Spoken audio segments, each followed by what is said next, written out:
The dead are never far away, always watching, always listening. Welcome to Darkness Comes Creeping and Chapter 8 of The Wraith. I'm Gemma Maudsley, and I hope you'll stay listening as we descend deeper into the darkness. The next few weeks passed in a blur of activity as Jill settled into her new job. There were two doctors working out of the practice. Bill Williams, a no-nonsense, loud, old-fashioned country doctor in his late 60s. His brash manners did little to disguise his big heart, and he could be called at any time of the day or night. Rita Fitzsimons was the exact opposite of her colleague.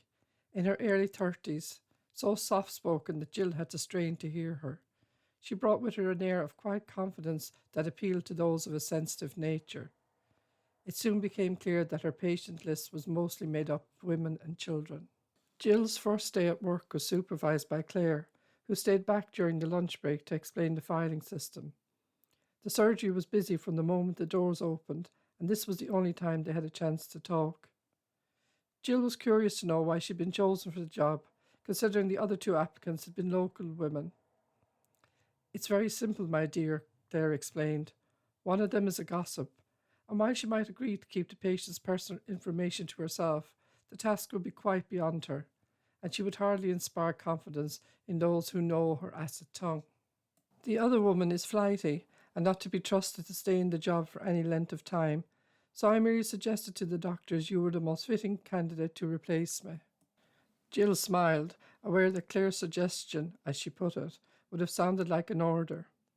The next few hours she spent with her that day left her no doubt as to who was in charge of the office.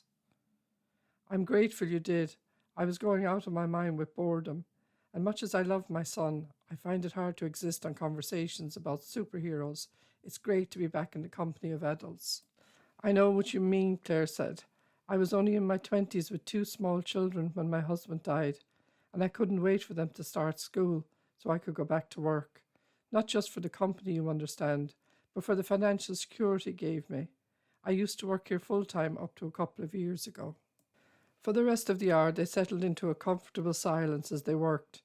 Now and then Claire would offer an observation on one file or another, pointing out the patients who were very ill and the assorted malingerers who used the office as a meeting place to catch up with local gossip. Some of the worst cases came from the council estate, where lack of nourishment, coupled with a diet of drink and drugs, made the people susceptible to every virus going. There is an odd few who demand home visits when they are perfectly capable of coming in, but you will soon learn to tell the ones that cry wolf at the first sniffle. Claire assured her. God, I hope I do, Jill thought, and that I don't manage to kill someone. Life at home improved 1,000-fold, especially since the arrival of the dogs. Realizing Toby had been let down enough during his short life, she kept her promise to take him to look at the puppies, and though she had hoped the idea might have worn off, they managed to end up with 3 dogs instead of 1.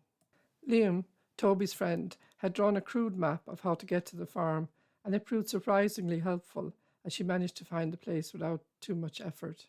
The old sheepdog was lying in the straw in the barn, surrounded by her litter. She lifted her head and wagged her tail when she saw them approach. Jill was taken aback by the animal's look of wide-eyed intelligence when she bent down to stroke her head. The puppies were bundles of black and white fur, each one vying for attention from the stroking hands. Another dog, probably the father of the litter, came to inspect the visitors, but after sniffing round them, lost interest and wandered off again. "Those are the bitches," Liam pointed. "You can have one of them. My dad has sold the others." As if on cue, a jeep pulled up outside the barn. Tom, Liam's father, came in and scooped up the 3 males. "These are off to a good home," he said, before carrying the struggling pups away. Jill watched as the mother stood and followed him to the door of the barn. She couldn't help but imagine how the dog's heart must have felt as she watched part of her family being loaded into the jeep. It was only when it was out of sight that the dog returned to her 2 daughters, and the look of resignation in her eyes made Jill's heart ache. "Well, have you made your choice?" Tom said when he returned. Though both pups were identical, Toby made a great show of choosing. "They really are lovely," Jill said. "Aye, Bess has been a good breeder, but this will be her last." "Is she too old?" Jill was curious. Aye, and a bit lame at the best of times. She's not able for the herding now, Tom said matter of fact. So, Jill smiled, she's going into retirement. Well, no, she's a working dog and of no use to me. She's going to need some work done on that leg, and I can't bear the extra expense. Not when there are healthy animals to look after. You mean? Jill was horrified. She was unable to say out loud what she was thinking. It was beyond her that a beautiful animal such as this should be put down because she was no longer of use to her owner. What about the other pup? She asked. There's not many around here would want the bitch, so... The words were left hanging. Jill realised that Toby had stopped playing with the pups and was now looking up at the farmer. He made no attempt to hide his horror at the man's words, and she knew from his bright eyes that the tears were not far away. Cursing herself for being such a softy, she asked, would it be all right if we took the 2 pups? Yes, Toby jumped up. Please yourself, I'd be glad to get 'em off my hands, Tom shrugged. Thank you, Jill said, shaking his hand, as Toby struggled to pick up the pups. He was anxious to put them in the car before his mother had time to come to her senses. He was strapped in the back seat and being licked to death when Jill climbed in. She turned around and laughed as her son fought off the lapping tongues. Thanks, ma'am. Toby was beaming. You're going to have your hands full, she said. Liam and his father stood waving them off. She was almost at the gate when she looked into the rear view mirror. Bess, the puppy's mother, was standing at the door of the barn, watching her babies being taken away. Christ, Jill swore under her breath before hitting the brake. Climbing out, she walked to the side of the car and opened the back door. The old dog, sensing her intention, started to hobble towards her. Is this okay with you? Jill called to Tom. He was astonished. It's your funeral. Toby was breathless with excitement. Ma'am, you're not, are you? Oh, Brill, come on, girl. He was almost engulfed in a sea of fur as the dog climbed in beside him. I must be out of my mind, Jill mumbled as she climbed back into the car. She had just clicked her seatbelt into place when she felt the touch on her shoulder. A paw as big as a bear's was resting there, and she looked into the mirror and saw reflected the dog's comforting gaze. Patting the paw, Jill whispered, I know, girl, we'll be all right. And so they acquired 3 dogs, Bess and her newly named pups Checkers, because she was black and white like a checkerboard, Toby explained, and Dottie, as she had small white tufts of fur dotted around her legs. The dogs now resided on an old blanket in the kitchen. Jill had promised herself on the drive home that the dogs would be kept in one of the small outhouses, but it would soon be winter.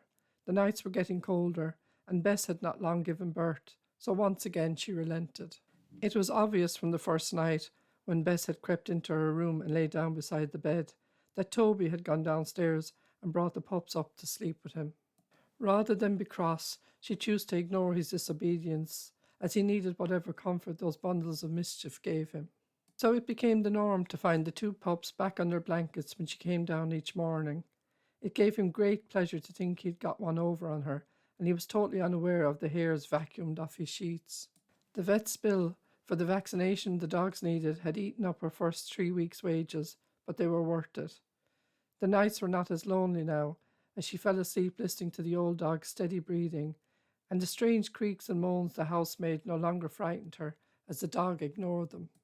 Their effect on Toby was better than any tonic, and his health improved until he was as red-cheeked and glowing as his classmates. The only small dot on their newfound happiness were the weekly letters that started to arrive from Joe. The first one was to let them know his new address, and he enclosed €100. This small olive branch had left her shaking with temper and brought all her feelings of loss and inadequacy surging to the surface. At first she considered keeping them from Toby, but then decided against it, as he had a right to know. His reaction surprised her, as apart from his delight on receiving the money, he seemed to have little interest in what his father had to say. Anxious to be out roaming the fields with the pups, he was almost chomping at the bit as she read. His days were now filled with chasing rabbits and squirrels and exploring the few acres they owned. So the arrival of the neatly written envelopes meant nothing to him and did not bring with them the same gut-wrenching effect they did to her. Although she would never write back and burned each one as soon as she had read it, it annoyed her that she even took the time to read them. On the plus side, she managed during her weekends off and the afternoons when the weather stayed clear to harvest her small crop. They now had enough apples to last them the rest of their lives, along with rhubarb, turnips, and carrots. Some of the crop had rotted in the ground, and her grandmother's diaries warned this would happen if the harvesting was left too late. She even bought some jars for pickling and was determined to learn how this was done. Sometimes, as she worked in the kitchen, it seemed to her that her grandmother was there, guiding her hands. The words on the page echoed the old woman's voice, and as the days passed, Jill became more confident as she blended and stirred her chutneys. Work was also going great, as she had come to know most of the women from the surrounding farms. Those with children were constant visitors to the surgery, and they passed by her in a sea of runny noses and sore throats. There were the few odd ruffians who made life difficult, from the blousy, red-faced women who took advantage of a medical system that they did not have to pay for, and who arrived at the surgery either alone or with a gang of snivelling children in tow for the smallest of reasons, to the druggies who sat sniffling as they waited for prescriptions and eyed the room for something worth stealing. But other than that, she loved her job. The fact she finished at 1 meant she could do her housework before she had to collect Toby from school. At first, she had tried to pass the time by window shopping, not wanting to waste the petrol on driving home and then back again. But it was boring, and the cold weather made it worse. So, deciding it was a false economy and her time could be put to better use, she started to go home instead. She thought of continuing her research on the missing children, but decided life was difficult enough and abandoned the idea. October brought with it the first frost of the year. To her amazement, the fires in the bedrooms lit without much trouble, and she no longer worried about the cold. She had to buy a special guard for the one in Toby's room, as the pups were fascinated by the flames, and once away from the watchful eye of their mother, were likely to burn themselves. Bess was now her constant companion, and followed her from room to room as she worked. She made the ideal listener, as Jill recounted things that had happened during the day, or told her about ideas she had for renovating the outbuildings into holiday homes. It was time to collect Toby. Looking in the rear-view mirror, she saw the old dog watching her as she set off for the school. She always allowed at least half an hour to get there, and as the drive only took about 15 minutes, she arrived in plenty of time, but she had not bargained for what happened next.